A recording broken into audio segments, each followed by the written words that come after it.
আসসালামু আলাইকুম। ওয়ালাইকুম আসসালাম। আমি ঢাকার রায়েরবাগ থেকে বলছিলাম, জি নুরুল বলুন। ইসলাম। বলুন।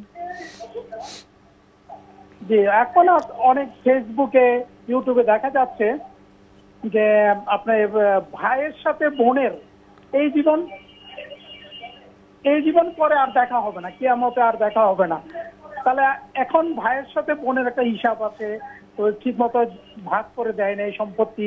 তা এটা নিয়ে আমাদের একটা বিচার হবে আল্লাহ তাআলা। তাহলে আমাদের সাথে দেখেই যদি না হয় ভাই বোনের সাথে, তাহলে এটার শাস্তি কিভাবে পাবে? আর কোনো প্রশ্ন আছে? জি না, এই একটাই প্রশ্ন। ধন্যবাদ আপনাকে। প্রশ্ন পেয়েছেন তো? প্রশ্ন বেশি দেখা হওয়ার সাথে শাস্তির কোনো সম্পর্ক নেই। প্রত্যেকটি ব্যক্তিই কিয়ামতের দিন ইন্ডিভিজুয়াল হয়ে যাবে। কোর্টে যখন বিচার হবে, বিচারের জন্য দেখা হওয়ার কোনো প্রয়োজন নেই। বিচার তো আল্লাহ করবেন। বিচার তো আপনার সমস্ত কাজ সব কিছু একদিক থেকে রেকর্ডেড, আর একদিক থেকে সেগুলো সবগুলো সংরক্ষিত আছে। এবং এর জন্য আল্লাহ তাআলা মানে 7টি সাক্ষী আলাদা করে রেখেছেন। এই জন্য কোনো দলিল, নতুন দলিলের প্রয়োজন নেই। কোনো দলিলের প্রয়োজন নেই, সব সংরক্ষিত আছে। কোনো প্রয়োজন নেই, দেখার কোনো প্রয়োজন নেই। এই সাক্ষীও আল্লাহ তাআলা নির্দিষ্ট করে রেখেছেন। 7টি সাক্ষী আছে, একটি দুটি সাক্ষী না, 7টি সাক্ষী আলাদা করে রেখেছেন। ফেরেশতারা সাক্ষী হবেন।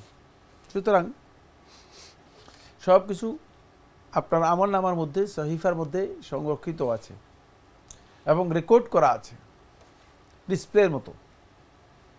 সুতরাং এটা আল্লাহ তাআলা বিচারের জন্য মানে দুনিয়ার কোনো বিচার নয়তো, এগুলোর কিছুই করতে হবে না। আল্লাহ সুবহানাহু ওয়া তাআলা বিচার করার জন্য কারো প্রয়োজন নেই, সেখানে কেউ যাওয়ারও প্রয়োজন নেই। দেখা হওয়াটা বাধ্যতামূলক নয়, দেখা হওয়ার দরকার নেই।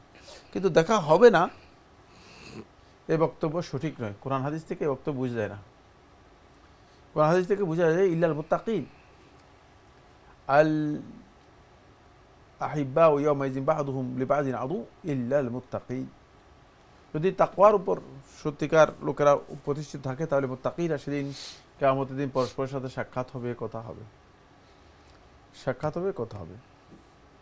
অপরাধী যারা হবে তারা ভাই বোন থেকে পালিয়ে যাবে, বোন ভাই থেকে পালিয়ে যাবে, পিতা পুত্র থেকে পালিয়ে যাবে, পুত্র পিতা থেকে পালিয়ে যাবে, ইত্যাদি ইত্যাদি।